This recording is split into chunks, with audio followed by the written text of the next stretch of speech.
Welcome back to the deep dive. Today, we're doing something a little different. It's kind of a fascinating challenge, actually. We don't have a huge stack of documents this time.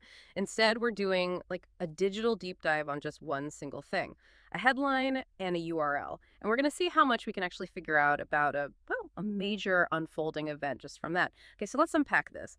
The source is a link to a real-time news feed. It's dated September 24th, 2025, and the headline is all about Typhoon Regasa. Now, a typhoon headline isn't unusual, but what really jumped out at us and why we're diving deep is the scope. This single update is specifically targeting four massive, distinct places all at once: China, Hong Kong, Taiwan, and the Philippines. Exactly. And that's really our mission here, isn't it? To look at the metadata around that headline. We're treating the format, the live update part, the dates, the specific countries listed. We're treating all that as data itself. I mean, before you even click the link, what does the headline structure tell you about the nature, the size, the sheer urgency of what's happening? We're kind of reading the news infrastructure, to understand the crisis, not just the storm details. Right, and what that tells us straight away is, well, this isn't just a big weather story. This sounds like a serious threat to, global supply chains, maybe even a humanitarian situation in the making. The fact that a news outlet needs to cover China, Hong Kong, Taiwan, and the Philippines together like this, it screams multi-nation crisis. It suggests a huge coordinated response is needed. Okay, let's break that down further. Section 1. The threat itself and the geography. Let's start with the name. Typhoon Regasa. What does that designation, typhoon, actually imply? I mean, how severe are we talking here? Does classifying as a typhoon already signal that this is probably like a major event, maybe category 3, 4, or 5, something that justifies this level of international coverage? Precisely. Yeah. In that part of the world, the Western Pacific, a typhoon is the same as a hurricane in the Atlantic. It means a massive, rotating, organized storm system. It's not just strong winds, it's a whole different beast. And for a news org to dedicate a live feed covering multiple regions, well, you can bet this isn't a minor storm. It almost certainly implies sustained winds, way over 100 miles per hour, likely pushing it into that major category, as you said. The name itself, Regasa, attached to typhoon. It's like an emergency bell ringing. It demands attention. And what's really striking is how that severity then maps onto the geography mention. Yeah. China, Hong Kong, Taiwan, the Philippines. These aren't just dots on a map. They're incredibly densely populated coastal areas, huge cities, vital infrastructure right on the water. When you think about the Philippines or Hong Kong or coastal China, they're extremely vulnerable to storm surge, not just wind, right? Well, absolutely. Storm surge is a huge factor in those regions. And the simultaneous nature of the threat is key. Think about it. For one storm to directly threaten all four, it either has to be incredibly large, a massive footprint, or it's tracking a very specific path, maybe through the South China Sea or the Taiwan Strait, a path that puts multiple major areas in the crosshairs sequentially, but over a very short period, which means you need essentially 4 separate emergency responses spooling up and running at the same time, concurrently. Wow. Okay. So that's the big takeaway from just looking at the name and the places listed. We've got a major meteorological event, but it's not localized. It's affecting a huge swath of the East Asian coastline, and it forces everyone to confront this shared vulnerability. We're talking hundreds of millions of people, plus critical global trade routes. And that physical scale, that massive affected area, that brings us neatly to the second piece of information we have, the format itself. The source is described as a live news page, dated September 24th, 2025. Now, this is where it gets really interesting, I think, the editorial decision. Why run a live update feed? Why not just a standard article updated maybe once or twice a day? What does that choice tell us about how the news organization sees this unfolding crisis? Well, connecting it to the scale we just discussed, the live format screams urgency and fluidity. It means the situation is changing too fast for the normal news cycle. A static article would be out of date almost immediately. It signals that getting information out right now is critical for safety, for preparedness. And that information is constantly shifting. We're probably talking minute-by-minute updates here. Yeah. Path changes, wind speed updates, reports of damage, infrastructure failures, and crucially, evacuation orders. Those might be issued, changed, maybe even canceled across 4 different jurisdictions, potentially in different time zones. It's incredibly dynamic. That makes sense for urgency, but I wonder, is a live update always the best way? I mean, doesn't that constant stream of information, especially when it's trying to pull together reports from, say, 4 different governments, maybe different weather bureaus, like the Philippines Pagasa versus the Hong Kong Observatory, doesn't that risk muddying the water sometimes? If things are changing every 5 minutes, How do you, the listener, keep track without just getting overwhelmed by it all? That's a really important point about how we consume information in crises today. The format is driven by the evolving risk, definitely. But you're right, there's this inherent tension, the need for immediate info versus the very real risk of information overload or fatigue. But the news outlet's decision here basically confirms they see the threat level as maximum. They're making a bet, essentially. They're betting that the public's need for instant, verified facts, well, it outweighs the risk of fatigue. Because the alternative, missing a crucial update like an evacuation window closing, the consequences are potentially catastrophic. Yeah, it really speaks volumes that they opted for that continuous flow. This isn't just reporting after the fact. It's survival information delivered in real time.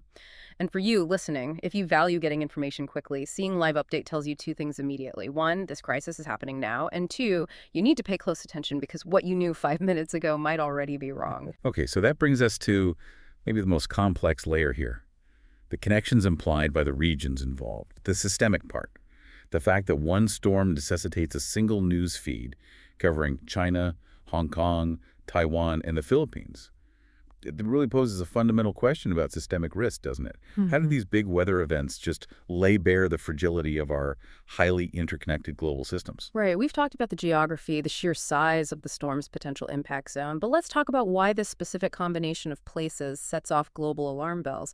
Why is it more than just a local tragedy waiting to happen? Well, because you're looking at the absolute core of global manufacturing and shipping, right there, that coastal corridor. It hosts some of the planet's busiest container ports. Think about Shenzhen, Manila, Hong Kong, Kaohsiung, in Taiwan. If those ports shut down for several days, which a major typhoon like Regasa would absolutely force them to do, it doesn't just stop local business, it sends ripples, major ripples, through the entire global supply chain, especially for things like electronics, manufactured goods, anything that relies on components or assembly in that region, and just-in-time shipping.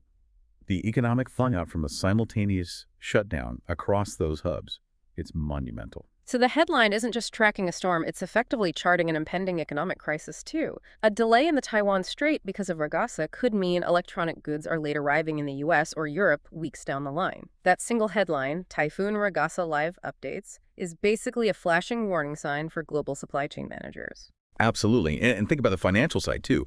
Insurance, reinsurance.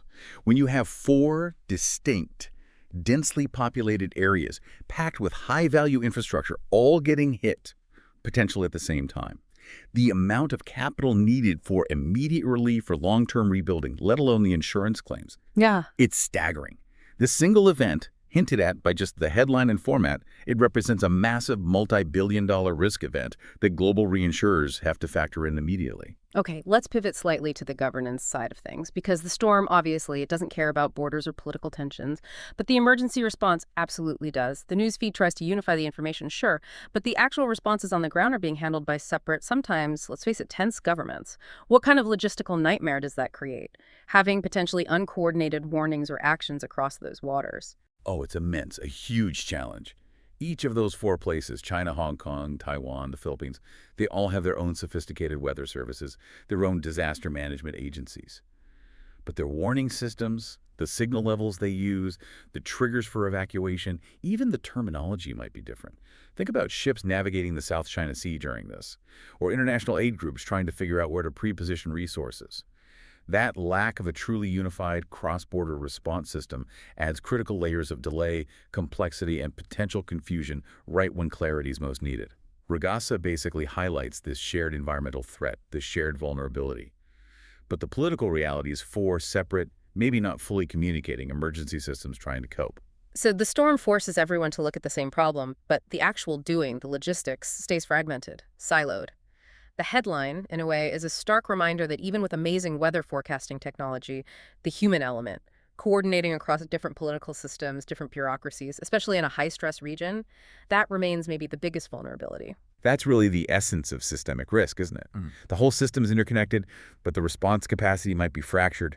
The system's only as strong as its weakest link, or maybe as strong as the connections between the links. And when one single natural event stresses 4 major, distinct regional players simultaneously, the combined effect, the cumulative stress, can be far, far greater than just adding up 4 individual impacts. So let's wrap this up. What does it all mean? Our deep dive, just looking at the metadata, the headline structure of this one source, it revealed a crisis that's immediate, it's incredibly dynamic, and it has a massive geographic and economic footprint. Typhoon Ragasa, as documented by this live news feed on September 24th, 2025, it confirms a high-level systemic threat, impacting supply chains, millions of people on coastlines, and challenging emergency governance across the heart of East Asia. Yeah, and the key insight, I think, is that knowledge is most valuable when you understand how it's presented too. Recognizing that the format of the news, like a live update, and the scope, those four specific regions together, are powerful indicators in themselves. They tell you about the severity of the event, the potential global economic impact. You don't even need the detailed wind speed numbers right away to know this is critical. The editorial structure itself signals that loud and clear. Well, thank you for helping us pull so much meaning from what looked like just a simple news link at first glance. It really shows that understanding the infrastructure of information can be just as insightful as consuming the information itself. And we'll leave you, our listener, with a final thought, building on that idea of information flow. If a crisis like Typhoon Ragasa is so dynamic, so complex, that it needs a constant live update feed just to track its impact across four separate geopolitically sensitive regions, what's the long-term effect of that continuous high-urgency stream of information on how we all perceive risk? Does that constant real-time crisis reporting make us better prepared? Or could the sheer volume, the ceaseless high-stakes nature of the feed eventually lead to a kind of crisis fatigue? Could it actually maybe normalize the catastrophe, dulling our collective sense of urgency for the next Typhoon Ragasa? Something to think about as you navigate the live feeds and systemic risks of our world.